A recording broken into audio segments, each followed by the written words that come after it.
you talked when we spoke last week that there was a moment where you had a real shift in orientation.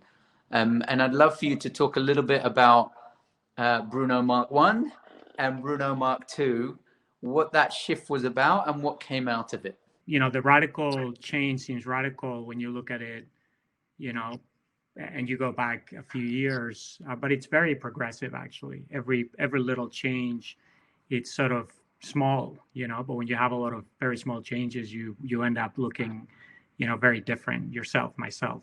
My Bruno 1.0 management style was one of,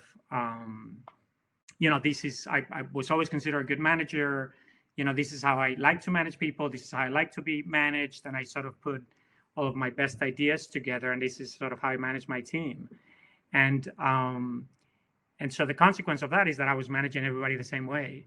And of course, that worked very well for some people, didn't work well for other people.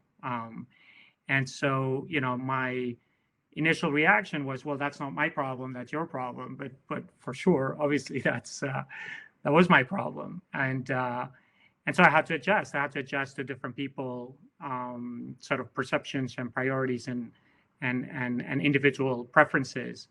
And so my big change really started when I focusing on understanding people. And, I was always empathetic. I was like people. I always cared about people.